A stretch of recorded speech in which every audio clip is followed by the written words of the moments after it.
with Dragon Ball Battle Hour happening in a little less than 3 weeks from now, we should be expecting a lot of news for the Dragon Ball games that's going to be present at the Battle Hour. And Dragon Ball Xenoverse 3 will get its official name reveal, and Dragon Ball FighterZ, we might see Super Saiyan 4 Goku release date on the day of, or a week or 2 weeks within the future from then.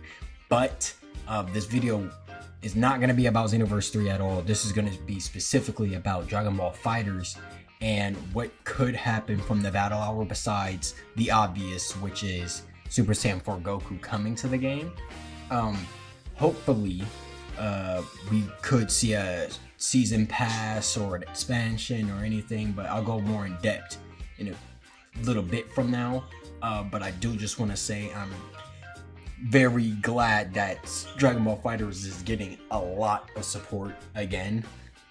We got a big patch, and Super Saiyan 4 Goku is coming. So yeah, but with that being said, let's get into a list I have for what could be happening for the future of Dragon Ball FighterZ. Alright, so number one, besides the obvious of Super Saiyan 4 Goku, we probably could see a season pass. Now, this would be the perfect time to release a season pass because the Dragon Ball Super is making a return, calling it Dragon Ball Super 2 with the Mora arc. And if they get us a season pass now, we could get the characters that we missed out on after the end of Dragon Ball FighterZ lifespan, with this now being the continuation. So before the continuation that we're going to receive in a few weeks from now, we ended off at Super Saiyan 4 Gogeta and Android 21, Labco Android 21. And after that, we still have Dragon Ball Superhero movie missing. We could get like Gamma 1, 2. We could get Orange Piccolo, Power Awakening Piccolo. We could get Beast Gohan, which probably would be the case here. We're missing some characters from that. And we're missing more Daima characters, obviously. And there's a lot of movie characters and Dragon Ball OG characters that we're still missing out on. Like, Dragon Ball FighterZ has a lot to work with when it comes to picking characters for a season pass right now. They got the big hitters from around that time period, but now there's more big hitters, and they could add those in. With Super Saiyan 4 Goku being the first introduction of Daima into the game, we could still get Super Saiyan 3 Vegeta from Daima. We could get Majin Buu and Do as one character. We could get a lot of stuff coming. We could get more GT characters. There's a lot of stuff we could get. And I feel like if we get at least 1 or 2 season passes, if we get at least 1 season pass, we could drag this out until like we get pretty deep into the Dragon Ball Super remake. If we get pretty deep into the Dragon Ball Super remake and we start reaching sagas where we don't have characters from, we could start implementing those characters. We could see Super Saiyan Goku Black if they get a little deeper into the Dragon Ball Super remake. We could see that. We could see Super Saiyan God Vegeta as well. We could see Super Saiyan God Goku. We could see a lot of stuff for a season pass. There's a lot of stuff they could do with the remake on the horizon. So if we get that remake, perfect timing for Super Saiyan God Goku to come into the game, since that's going to be the first arc. Now, if we get a season pass around that time, that's just a layup at that point. So yeah, a season pass could happen. That seems like the most likely thing to happen out of this list I have right here. Hopefully that is the case, or we could get something more. But yeah, next thing I have on this list is an expansion or a Rev 2. Now, if you have played other ArcSys games, you do know how they have like multiple, and I mean multiple versions of one game.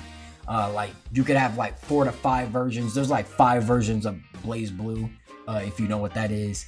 There's like 3 versions of each Guilty Gear game.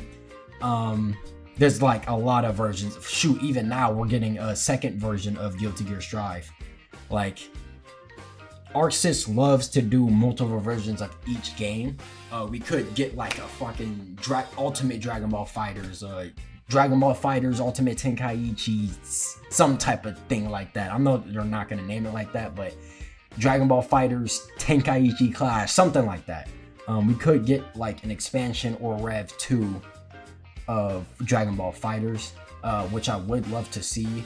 Make it like cross-platform. Every platform gets rolled back. They could do like new system mechanic changes, stuff like that. That would really bring the life back into the game, even though there is a lot coming with Dama Super Saiyan 4 Goku. If we get a Rev 2, I feel like that would give the game a new fresh look to the game as well. So we get a Rev 2, we get our Season Pass, because those could work like hand in hand. Those could go together. That would gel very well. So if we get an expansion and a Season Pass, this is like, you know, the next best thing. That's pretty short. I'm gonna keep that short. It's pretty like, you know, pretty straightforward. Get an expansion, brand new patch, big patch that we could get to the game and call it Dragon Ball Fighters Tenkaichi Clash or some bullshit. Next thing I have on the list is not gonna happen, considering the fact that we do have Xenoverse 3 on the horizon. Well, I shouldn't say on the horizon, since that's gonna be pretty far out, but you know, that's gonna be the next Dragon Ball game we're getting. But Dragon Ball FighterZ 2. Now, this is not gonna happen. I don't think this is gonna happen at all. This is gonna be like some years before we get that to happen. Considering the fact that we do have a new lead producer for Dragon Ball as IP. He's making a lot of good moves. He's the reason why we're getting a Dragon Ball Super remake right now. He's the reason why these games are getting more support, because Shueisha was not having it. He could possibly get us he could possibly get us Dragon Ball FighterZ 2 in the future after Xenoverse 3. With that being said, like, there isn't much else to say with that one either. That one's pretty straightforward. Brand new game, brand new stuff, brand new mechanics. Shoot, we could get damn, I don't know, a lot more characters if we get a Dragon Ball Z FighterZ 2. Because after that, if we get Xenoverse 3's lifespan, or the beginning of its lifespan, like its first 2 years, then we have Dragon Ball FighterZ coming out with a new game. We would have all of Dragon Ball Super 2's characters to work with, and we're gonna have a lot of movie characters that we still gonna be missing, and a lot of Dynamite characters we're still gonna be missing, a lot of Super characters we're still gonna be missing, so a lot of GT characters we're still gonna be missing too. So there's gonna be a lot to work with for Dragon Ball FighterZ 2 when that does happen, but that's not happening at all. That's not gonna be in the near future whatsoever. Shoot, look, think about that. It's gonna be like, to even think about that, you should be waiting for like 4 or 5 years for that. So yeah. I have a couple notes. Now,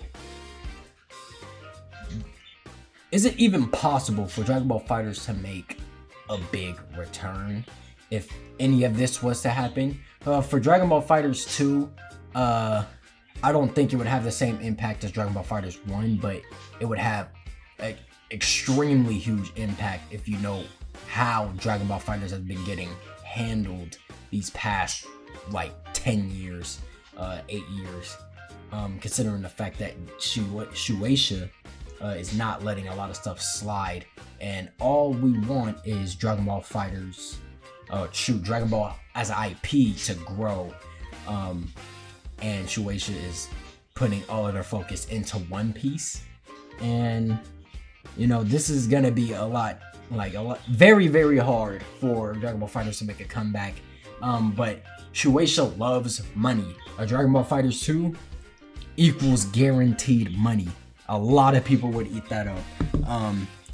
I don't think, I'm gonna say this again, I don't think it'll have the same impact as Dragon Ball FighterZ 1, but OG Dragon Ball FighterZ, like, it changed so much. It's the best looking game anime game, I should say, that we've ever had, because it's 1-to-1 with the manga and anime, and in a good amount of the portion of the game looks better than both. So if that does happen, it would be like a revolution for the Dragon Ball IP, honestly, because that would just mean like a lot of stuff is on the table, a lot of stuff is possible. So if we're able to get that to happen, that would mean a lot. Because Dragon Ball Xenoverse 3, I mean, doesn't really mean that much, considering the fact that Dragon Ball Xenoverse 3 is probably their biggest game. Dragon Ball's IP's biggest game right now is Dragon Ball Xenoverse 3, not counting mobile games, because the mobile games are technically bigger. They generate a lot more money, but that'll be another video. But Dragon Ball FighterZ 2 would mean a lot. Dragon Ball FighterZ 2 is, you know, the best case scenario for the Dragon Ball IP. Xenoverse 3, you know, it's the best case scenario because it's gonna bring a lot of money. Dragon Ball Xenoverse 3 is gonna be the next big game. Shoot, depending on what games released that year, Dragon Ball Xenoverse 3 might get Game of the Year. But that's way too far in the future. Other than that, man, this was a quick little video. I just wanted to see, you know, what I could come up with on having a future for Dragon Ball FighterZ. I love this game. This is my favorite Dragon Ball game. It combines my two favorite things, which is fighting games, 2D fighting games specifically, and Dragon Ball. So I love this game, man. I hope this game has a season pass expansion or something. With that being said, I'll see you guys in the next video. Be sure to like, comment, and sub.